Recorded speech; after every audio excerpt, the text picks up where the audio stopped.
it's Dom and welcome back to my channel.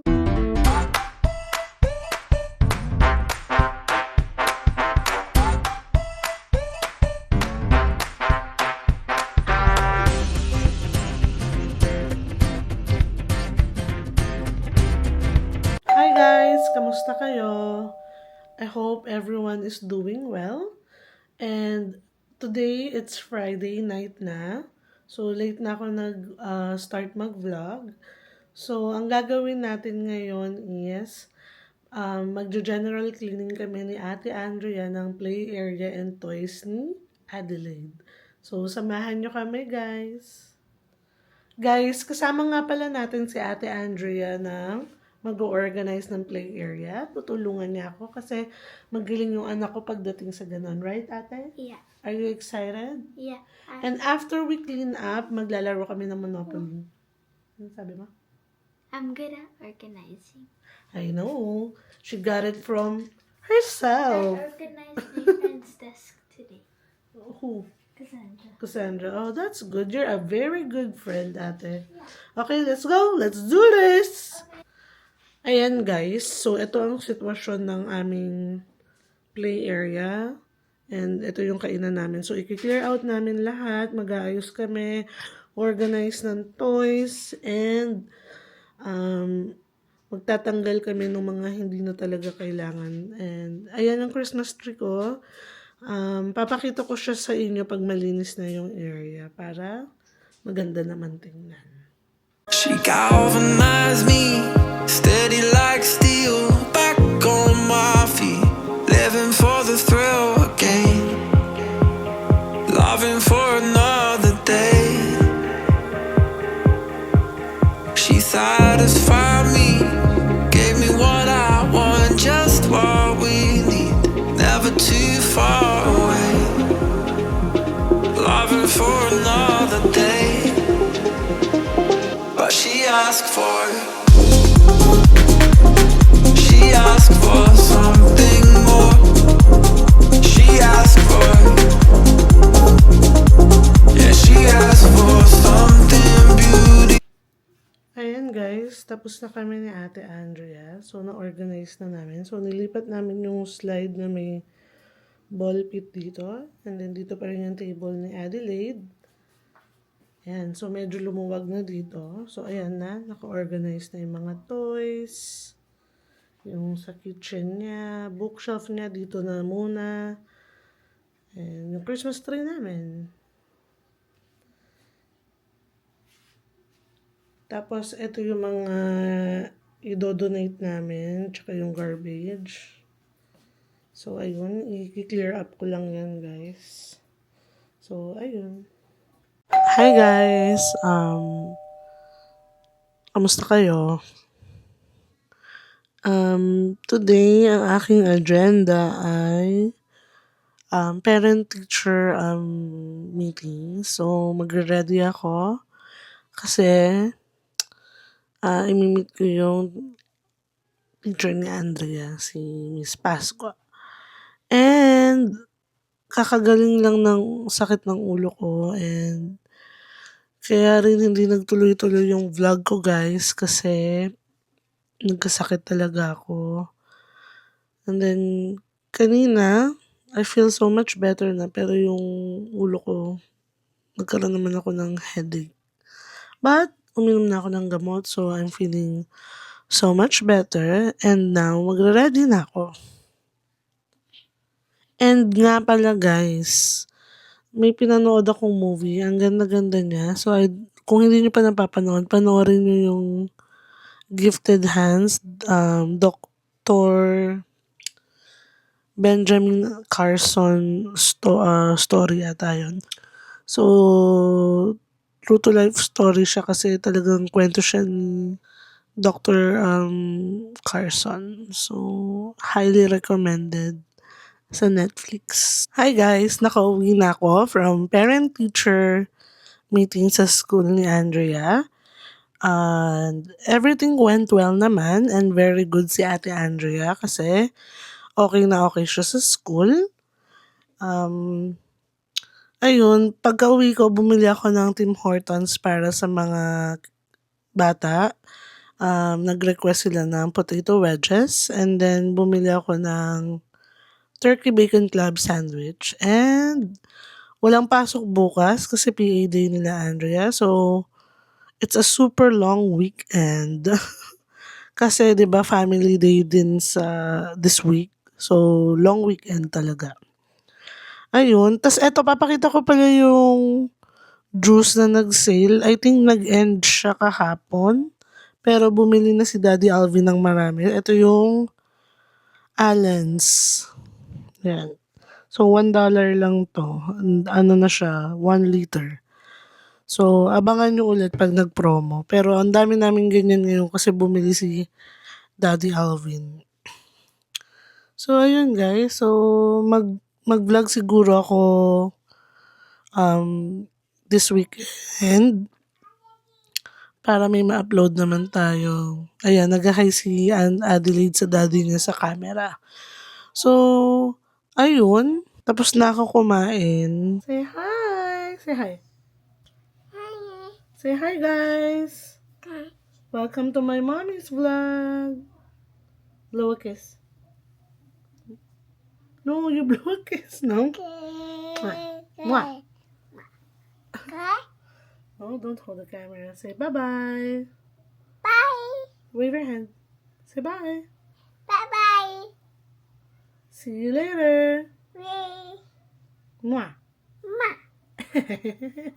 Ngayon guys, mag-organize tayo kasi tingnan nyo naman yung aming sala, dining table. Diba? Very, very, very messy a little bit. A little bit? No, it's very messy. Right, ate? So, si ate Andrea, mag-shower na siya. And start na ng long weekend niya. Kasi tomorrow, it's their PA day. And family day on Monday. So, it's a very long weekend, guys. Unahin muna natin i-clear out yung dining table, guys. So, isusoli ko muna yung mga kunyari, itong mga juice, yung iba. Tapos, i-clear up ko na yung mga tapos ng kainin dito. And then, yung food for tonight, itatabi ko na lang. So, samahan niyo ako, guys. Clean up whenever you are. She galvanized me, steady like steel, back on my feet, living for the thrill again, loving for another day.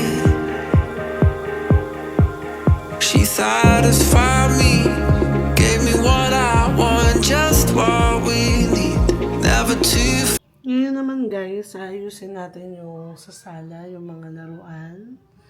Kasi napakagaling talaga ni Adelaide maglaro. Napakakalat. But it's a good thing because that's what normal kids do. Ang magkalat at maglaro at matuto. She galvanized me, steady like steel, back on my feet, living for the thrill again, loving for another day. Cover ko na lang ito pag napas ko na lang yung bola para pag maglalaro na lang ulit, doon napapanggaling. Hi guys! Kamusta kayo? Oh my God, nakalimutan ko meron akong appointment sa psychiatrist ko. Kakatapos lang. Nung late na ako ng mga few minutes, tinawagan niya ako. Buti umabot pa. Thank you, Dr. Balaban.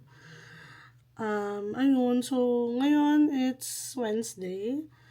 And may snowstorm right now. So, si Ate Andrea hindi na namin pinapasok. Kasi mamaya mag-uulan ng ice naman. So, it's better na dito na lang sa bahay. So, mag-vlog na lang tayo dito. Ayan guys. I-check natin yung mga anak ko kung anong ginagawa nila. So, si Daddy Alvin nasa kitchen. Nagkukook siya bago siya mag-work. Hi, Adelaide! Hi, Ate! We're vlogging. Ayan, Ate Andrea is so happy kasi walang nabili si Daddy Alvin na parboiled. So, white rice na lang ang binili namin. Parboiled kasi ang kinakain namin. Ayan guys, si Daddy Alvin. Say hi, Daddy Alvin. Say hi. Kasama ko si Adelaide. Say hi. Adelaide, say hi. Adelaide, can you say hi? Say hi. Say hi. Say hi. Hi. Grabe yung weather sa labas, guys. Papakita ko sa inyo kung ano ang sitwasyon ng kalagayan ng aming weather dito sa Toronto, Canada. Grabe, nagsusnow. Humina na nga yung snow, pero ayan na, ang pangit na ng daan dito sa amin. So, welcome to Canada, guys! Ito na pala yung room ni Ate Andrea. Inayos na namin. So, pinalitan namin yung desk niya ng mas maliit kasi masyadong sakop yung malaking desk. So, nag-ayos na kami. Ayan, may ginagawa siya. So, ayan. And then, ito yung mirror ni Ate. Hi, guys! Kakanap lang ni Adelaide. Hi, Adelaide. Hi. And Drew is here. Drew! Say hi, Drew! Hi. Andito si Drew kasi pangit yung weather sa labas. Pumasok si Kuya Dre. So, pipick up ni Rain. So, lalaro muna silang dalawa. Kakatapos ko lang mag-job hunting online. So, nagtingin-tingin ako sa Indeed, sa LinkedIn, sa mga website ng mga mall, ganon. So, hopefully, baka may maswertehan na ako. But, never give up. So, right now, ang gagawin ko is maghuhugas ako ng mga plato. Maglilinis ako dito sa kitchen.